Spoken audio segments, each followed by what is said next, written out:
Welcome to my channel Mathgic education.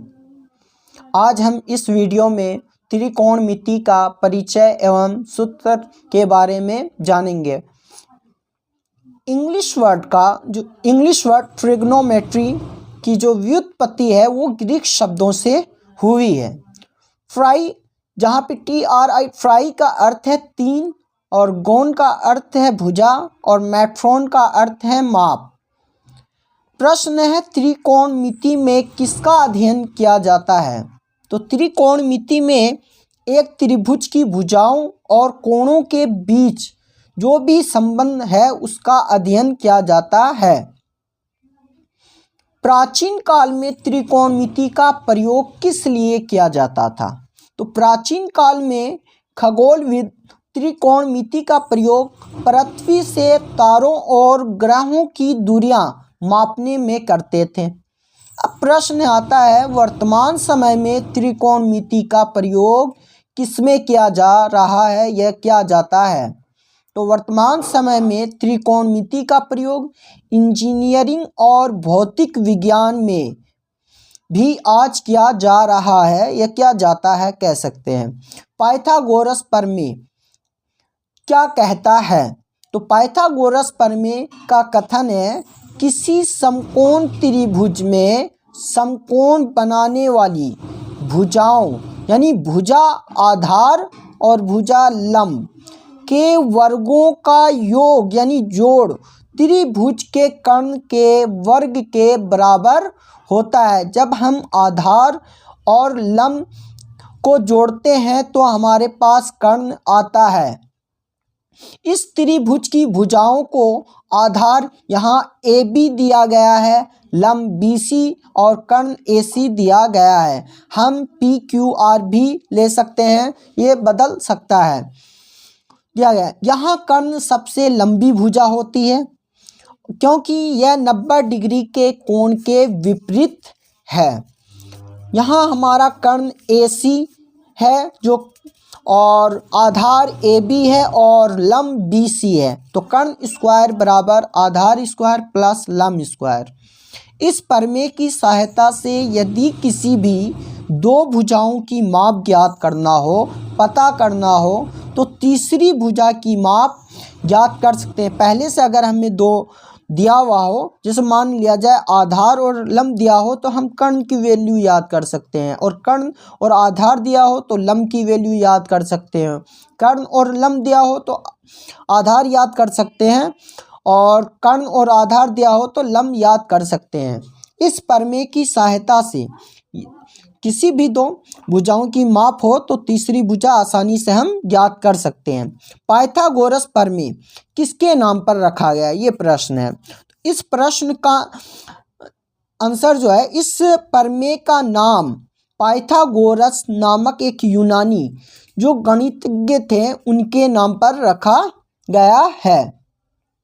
Pythagoras प्रमेय सूत्र formula, तो कर्ण स्क्वायर बराबर आधार स्क्वायर प्लस लंब स्क्वायर। जब हमें कर्ण की वैल्यू याद करनी हो और आधार की पहले से दे रखा हो, AB हमें दे रखा हो और लंब BC दे रखा हो, तो हम कर्ण की के लिए ये फॉर्मूला लगाएंगे, कर्ण स्क्वायर बराबर आधार स्क्वायर प्लस लंब स्क्वायर।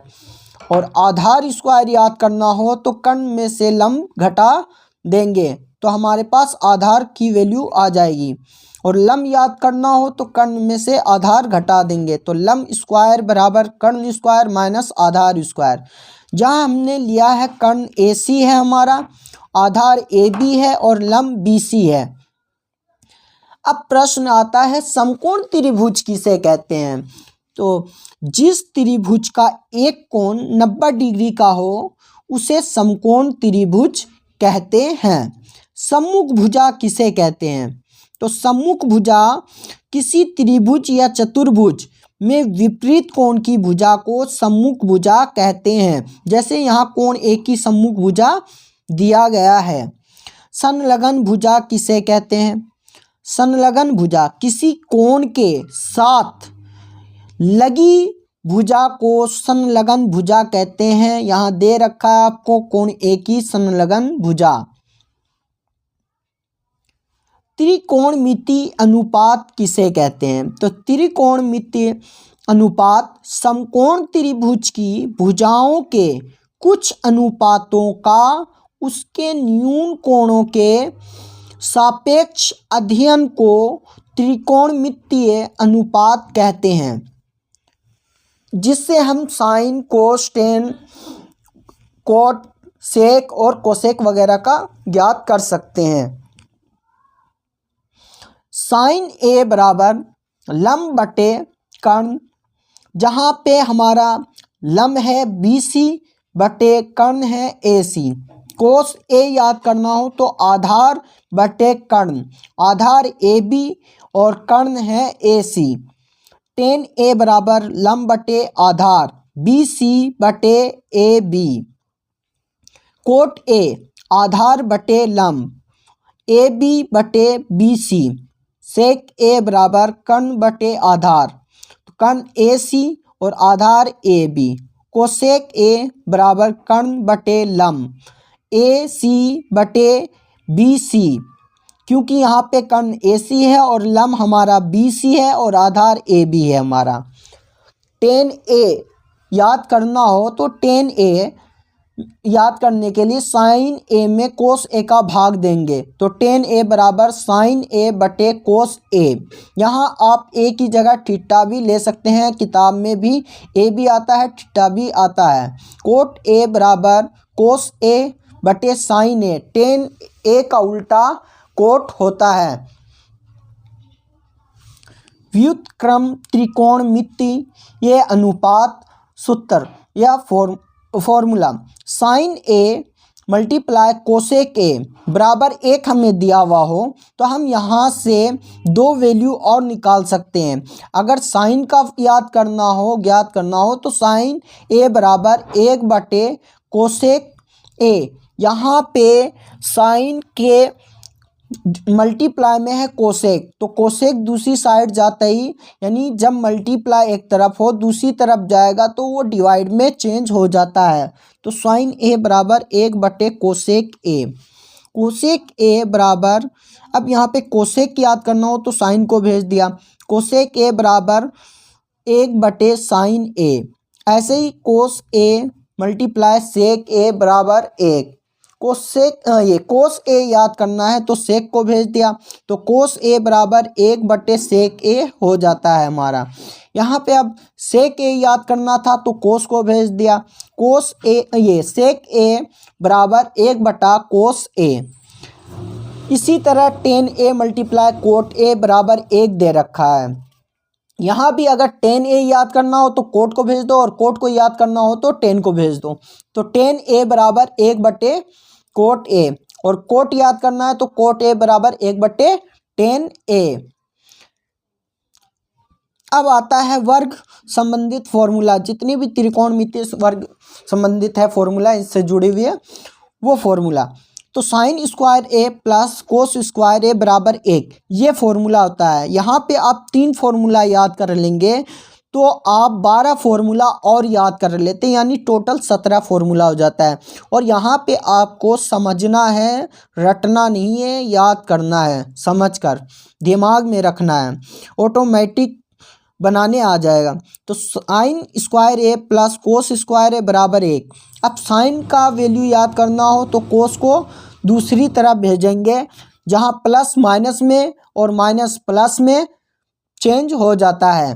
तो साइन स्क्वायर ए बराबर, अब हमें साइन याद करना है तो कोस को उधर भेज दिया, तो साइन स्क्वायर ए बराबर 1 माइनस कोस स्क्वायर ए। अब स्क्वायर को जब दूसरी तरफ भेजते हैं बराबर के तो वो अंडर रूट या रूट में चेंज हो जाता है, रूट भी कह सकते हैं, अंडर रूट भी कह सकते हैं। तो साइन ए बराबर √1 माइनस कोस स्क्वायर ए हो गया, और कोस स्क्वायर याद करना था तो साइन को भेज दिया, तो कोस स्क्वायर ए बराबर 1 माइनस साइन स्क्वायर ए। अब कोस के स्क्वायर को दूसरी तरफ भेजा, रूट में चेंज हो गया, कोस ए बराबर √1 माइनस साइन स्क्वायर ए। इसी तरह दूसरा हमें दे रखा है सेक स्क्वायर ए माइनस टेन स्क्वायर ए बराबर 1। अब यहाँ पे सेक याद करना था तो -10 को उधर भेज दिया तो प्लस का 10 बन गया 1 की तरफ जाते ही। तो सेक स्क्वायर ए बराबर 1 + 10 स्क्वायर ए। अब सेक स्क्वायर का जो स्क्वायर है वो स्क्वायर को दूसरी तरफ भेज दिया तो सेक ए बराबर √1 + 10 स्क्वायर ए हो गया। इसी तरह 10 का याद करना था तो सेक को हमने क्या कर दिया, भेज दिया। तो 10 स्क्वायर ए बराबर सेक स्क्वायर -1, 10 ए बराबर रूट सेक स्क्वायर ए -1। अब यहाँ पे कोसेक स्क्वायर ए माइनस कोट स्क्वायर ए बराबर 1 दे रखा है तीसरे का। तो यहाँ पे भी सेम वही है, कोसेक स्क्वायर ए बराबर याद करना था तो कोसेक स्क्वायर ए बराबर कोट को उधर भेज दिया, कोट माइनस में था इस तरफ, दूसरी तरफ जाते ही प्लस में। तो कोसेक स्क्वायर ए बराबर 1 + कोट स्क्वायर ए। कोसेक ए बराबर √1 + कोट स्क्वायर ए। अब कोट याद करना था तो हमने क्या कर दिया, यहाँ से 1 को दूसरी तरफ भेज दिया। तो कोट स्क्वायर ए बराबर कोसेक स्क्वायर ए -1 और स्क्वायर को चेंज किया रूट में तो कोट ए बराबर रूट कोसेक स्क्वायर ए -1। इसी तरह हम समझकर इसे दिमाग में रखेंगे, रटना बिल्कुल भी नहीं है। Thank you for watching the video.